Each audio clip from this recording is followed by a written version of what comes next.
Vamos a continuar con lo que les dije de Emanuel Danan, pero antes quiero ver donde lo tengo, este video acá, que esto fue ayer este video y esta parte de denuncias falsas que se está tratando a ver si se debate o no y se hace ley, el tema de penalizar las denuncias falsas de violencia de género o violencia doméstica o violencia infantil, que no haya falsas denuncias, que esas falsas denuncias no queden en la nada como está pasando ahora y que cualquiera puede denunciar. Por ejemplo, una mujer puede denunciarme a mí y yo estar por un mes detenido o preso o siendo escrachado, sino que esas falsas denuncias, después de que se prueben que son falsas, tengan su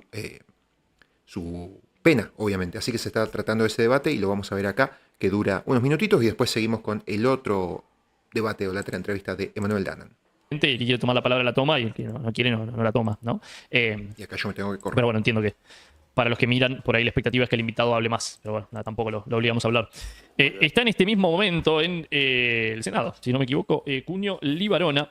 Hay un proyecto de ley que en un momento había presentado esta señorita, esta acá, que es Carolina Lozada, para que les quepa una denuncia a aquellos hombres o mujeres que falsamente denunciaran a sus parejas o personas del otro género por haber cometido violencia sobre ellas, ¿no? Es decir, falsa denuncia de violencia de género, ¿no? Ahí dice, el GRAF reforma el Código Penal en relación con las falsas denuncias. Creo que Cunio Libarona fue a presentar básicamente, no sé, a proyectos de Lozada. No sé por qué está Cunio Libarona en realidad, pero bueno, a ver. Social, pérdida laboral. Cunio Libarona es ministro de Justicia. Y entre otros efectos Creo que es como que está bancando la toma del proyecto. dolorosos y siempre perjudiciales. Una denuncia de género falsa destruye la vida de una persona. Y les voy a contar algunos casos groseros, porque se creó una concepción hipócrita de que la mujer Esto se trató el lunes. Se creó una concepción hipócrita de, hermana, te vamos a... Acá lo que se está haciendo en este salón es debatiéndolo en comisiones. Si recibe este proyecto de ley una aprobación, se va a ver si hay quórum en la Cámara Baja de Diputados de Argentina. Si hay quórum y todos los partidos lo quieren debatir y la mayoría de los diputados, se debate y se ve si se aprueba y se le da media sanción y después de ahí pasa a la Cámara Alta de Senadores y ahí se termina de darle media sanción y se hace ley después de que después se tiene que promover o promulgar por el presidente. Y si no, si los senadores la bajan y le hacen cambios, después lo tienen que volver a debatir los diputados en la Cámara Baja. Acompañar, tenés que denunciar, y eso no es siempre así. Ejemplo, casos de la jurisprudencia. Un señor fue imputado por amenazas, por una exmujer. ¿Qué dijo el señor? En ese momento yo estaba en el extranjero, nunca tuve contacto con ella, acá está mi pasaporte, mi foto en Europa paseando. La denuncia es falsa, claramente falsa, pero el daño que se le produjo, tremendo. Los dos jugadores de rugby de Mendoza estuvieron presos, salieron en todo el país, ya no integran el seleccionado de su país, y se probó con un WhatsApp que la señora había consentido el acto por las dos personas. La señora decía, eran fantásticos, que bien la pasé. Y durante 10 días fueron los mayores culpables del abuso y estuvieron detenidos con prisión domiciliaria más de un mes y pico, no podían abandonar el país, fueron gravemente sancionados por la Confederación Francesa de Rugby. Fíjense el daño que produce la mentira. En otro caso, que también tramitan en tribunales, dos jóvenes fueron denunciados por una mujer que dice me llevaron forzosamente a una casa y me violaron. Los videos demostraron, las cámaras del lugar, que ella iba con un acuerdo hacia el lugar. Y después filmaron y ella consentía el hecho. Pero el daño que le produjo, prisión, hasta que se aclaró que transcurrió más de un mes, las personas estuvieron detenidas. En un colegio muy prestigioso de acá de la ciudad de Buenos Aires, una jovencita denuncia a dos hermanos que eran dos chicos muy considerados, muy lindos y demás, de que abusaron de ella. Se determinó que uno de los chicos nunca había estado en el lugar y que el otro chico no había abusado. Lo hizo porque trascendió. Hay un libro de Mujica Lainez que cuenta de Magdalena, que trascendió, se hizo conocida Magdalena, se hizo conocida esta señorita y para eso recurrió a la denuncia falsa y al ataque a estos dos pobres chicos que fueron finalmente liberados. Ella se hizo conocida. Miren lo que me pasó cuando yo descubrí esto de que la mujer no miente. En pandemia. Yo en pandemia atendía en mi casa. Y tuve 4 casos de distintas mujeres, algunas que son muy conocidas y salen en la televisión. Las 4 me dijeron, doctor, la relación cesó, pero podemos armar una causa. Otra me dijo, mire, yo puedo decir que abusó de mi hijo y tengo amigos y familiares que van a declarar. Las motivaciones eran odio, resentimiento, obtención de plata. Penoso. Tuve un caso que me conmovió hasta las lágrimas. Un señor muy humilde era chofer de un automóvil. Discutió con la mujer, la chiquita tenía 3 años, y le dijo a la mujer, ya vas a ver. Al día siguiente lo denunció por abuso de la criatura. Ese señor tramitó la causa, ya llevó 3 años sin ver a su hija. Al año 6 el fiscal pide el sobreseimiento, el juez dicta el sobreseimiento, la Cámara lo revoca y le ordena imputar. Pasaron 2 años más intervino el mismo juez, lo volvió a sobreseer, la Cámara revocó, separó al juez, vino otro juez, volvió a decir, este señor es inocente, sobreseimiento. Al 8º año la Cámara lo mandó a juicio. El señor, no había fiscal que promoviese la acción, había pedido que lo liberen, 2 jueces habían pedido que lo liberen, estaba en juicio. Llevaba 8 años sin ver a su hija. Iba a hacerse el juicio oral, los jueces le decían, quédese tranquilo, señor, vamos a hacer el juicio oral. Pandemia. Llegó a tener 11 años sin ver a su hija. El señor me conmovió. Venía y me mostraba las fotos de la criatura cuando tenía 3 años, las cartitas que le hacía, los dibujos. Y un señor de bajos recursos económicos me mostraba las constancias de pago de los aportes mensuales que le hacía a su hija, que 11 años no la había visto. Finalmente, luego de la pandemia, se celebró el juicio y fue liberado. ¿Quién le devuelve al señor o a esa familia esa vida? Pasaron 14 años. Tenía 3, ahora tenía 17. Y vi muchos casos por odio, por resentimiento. Abuelos denunciados por el yerno que se llevaban mal, yo lo cuido mucho a mi yerno después de este caso, donde la familia quedó... Miraba esa. Lau dice, ¿cómo andas? Palan, yo re bien por hacer asado. Recién entré al directo. Gracias, Lau, por la primera nación. Todo bien. Acá no tengo asado. Y dice, me chupa un huevo. Y dice, cuando se aumentan las penas, resumido en los juegos, resumen semanal. Dice, es mentira esto, y donde trato de transmitirles experiencia y lectura de fallos. Una señora en el juicio oral dice, es mentira, mentí. Estaba mal, estaba con odio y mentí. Retírese, señora. Vamos a tomar la primera declaración y la denuncia, porque indudablemente esta señora está vulnerable ahora. Y vamos a celebrar el juicio igual. La señora no sabe lo que está diciendo. Vamos a tomar la primera versión. Y llevaron a cabo el juicio y lo condenaron, pese a la situación que se probó. Los tribunales le tienen miedo. Hay un dictamen que no les pude traer, porque no lo encontré, que es de una prestigiosa especialista, la doctora Albarracín. Era en los años 80 y 90 la número 1 a donde se derivaban los niños y las personas en conflicto, que ella hace un dictamen para las Naciones Unidas donde dice que de 3 denuncias hechas en marcos de conflicto familiar, 2 son falsas. Se cita, ampara mucho en bibliografía extranjera y en la misma opinión, que si lo encuentro ojalá se los pueda mandar, que da el señor defensor de menores en el Fuero Civil, donde dice el 70% de las denuncias son falsas.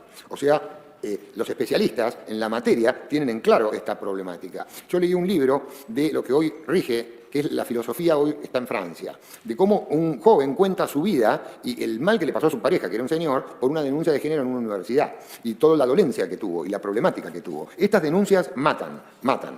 Y nosotros lo que queremos es proteger a todas las víctimas de violencia, sin uso político, por justicia. Y el sistema que está actualmente no funciona. Los jueces y fiscales son parciales en la toma de decisiones. A veces tienen miedo. La sociedad le exige que sean imparciales y justos en todos los casos. Y acá hay presión. Y entonces los jueces tienen miedo. Les preocupa la prensa, les preocupa las organizaciones que incriminalizan a veces estos hechos. Entonces tiene que haber un cambio. Y ya voy concluyendo. ¿En qué es el cambio que yo pienso, propongo y acompaño? A un régimen penal más justo.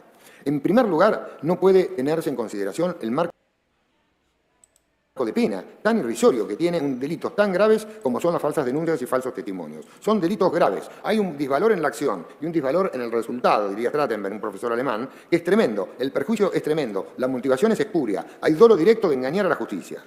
En segundo término, al margen de incrementar el marco punitivo, tiene que considerarse agravantes, como bien dice el proyecto, las denuncias falsas cometidas en el contexto de delito sexual, violencia de género o que afecte a los niños y adolescentes. ¿Por qué? Porque es mucho mayor el daño que se provoca a una falsa denuncia o falso testimonio simple. Acá existe un plus de agravante. Luego, cuando esa falsa denuncia destruyó la familia, el caso del chofer de origen chileno que les conté, por ejemplo, 14 años sin ver a la hija, destruye la familia o se le impidió el contacto familiar y rompió la familia, eso también potencia la punibilidad de la conducta llevada a cabo. Y esto es muy importante. Cuando sea un funcionario público el mentiroso, el funcionario público tiene un deber de lealtad y de veracidad que supera al ciudadano normal. Y el cuarto caso es importante explicarlo jurídicamente porque el Código Penal actual es un mamarracho y un desorden tremendo. El Código Penal te dice, cuando calumnias a una persona, calumnia, imputás a una persona la comisión de un delito, es calumnia. Falsa denuncia, no tenés que imputar a nadie. Entonces, la calumnia, cuando le imputaste a alguien, tiene una pena de multa de 3.000 pesos. 3.000 pesos. El honor no se lo considera. Para mí el honor no tiene precio. Es muy 3.000 pesos.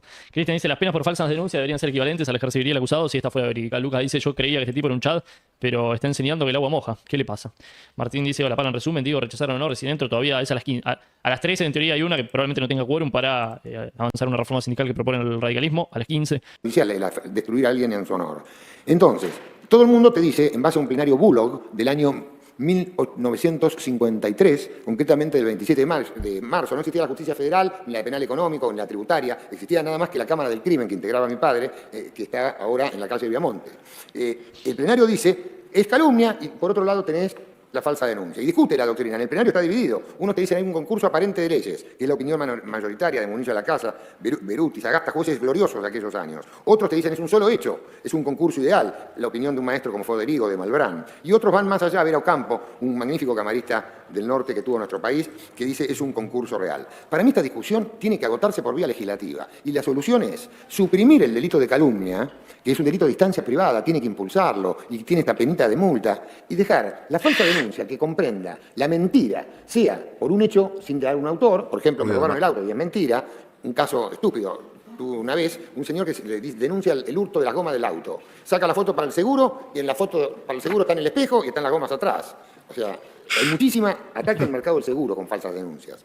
Y sea un hecho falso o una persona falsa, en los términos que vimos, con una mayor punibilidad, mayor Bueno, seguimos porque el chat está perdiendo la paciencia, me parece. pena. Estamos haciendo cambios profundos que no se hicieron en años y creo que tenemos un rumbo claro, firme e indudable con una decisión política del presidente Javier Milei y del grupo de colaboradores, seguridad entre ellos, de avanzar en un cambio en la justicia. Lo necesitamos todos, lo necesitan nuestros hijos, nuestros nietos. Y espero haberlos ilustrado, que les haya servido mis reflexiones. Yo lo que digo, lo digo, como diría Jorge Luis Borges, convencido, y por eso trato de convencerlos. Muchas gracias. Bueno, hasta ahí entonces con esta parte de las falsas denuncias, que bueno, esperemos que tenga dictamen en comisiones y después se pueda debatir en diputados, en sus sesiones y que sea rápido, porque bueno, ahora ya en diciembre, ya dentro de poco, entramos en ferias judiciales y hasta marzo no se van a volver a tratar estos temas, salvo que se llamen a sesiones extraordinarias, pero ya pasó el año pasado, en enero y febrero, por el tema de que, bueno, recién ingresaba Milei, estaba para tratar la ley base, el DNU y todo eso, y bueno, ya seguramente este enero y febrero los diputados y senadores se van a tomar sus vacaciones que tanto anhelan, con un sueldo un tanto alto que bastante poco se merecen, en varios casos, en su mayoría. Pero bueno, este tema de las falsas denuncias es importante, y lo que decía al final Cunio Libarón, el ministro de Justicia, que la justicia debe cambiar e ir cambiando de fondo muchas cosas porque se demora mucho tiempo en temas muy importantes la justicia argentina y necesita ser más rápida. ¿Por qué? Porque en ese tiempo, como decía Cunio Libarón, en algunos casos se pierde tiempo y se pierde vida. Hay gente que pierde meses, años o décadas incluso de su vida con, no sé, relación con sus hijos, como decían ahí en algunos casos, o relación incluso con sus amigos, o con relación con la sociedad misma, si es que están detenidos por muchos años y después se prueba que había una falsa denuncia en ese caso. Así que, bueno, esto es muy importante que se trate y ojalá que salga a favor. Y también, siempre, en todas las leyes y en todo lo que se trata, siempre hay que tener cuidado con la letra chica, sea de un lado o del otro, como lo que veíamos la otra vez de la ONU, que estaban tratando ese tema sobre la violencia contra la mujer y demás. Bueno, que todos estaban de acuerdo y Argentina estuvo en contra. Bueno, después los argumentos de quienes votaron en contra por este tema en Argentina es que se quería censurar redes sociales, se quería maximizar el cupo, que sea mitad y mitad en todos los rubros estatales a nivel nacional y provinciales, de estados, de regiones, en los países. Entonces, bueno, claramente ahí la letra chica no jugaba a favor. Y claramente esto de la ONU ya lo conocemos muy bien por la Agenda 2030, que tiene un gran título, una cartita a Santa Claus, como dice Agustín Laje en sus discursos, pero después por dentro y por las formas y por el cómo se quieren lograr, bueno, dejan mucho que desear. Así que eso es muy importante. Y ahora sí,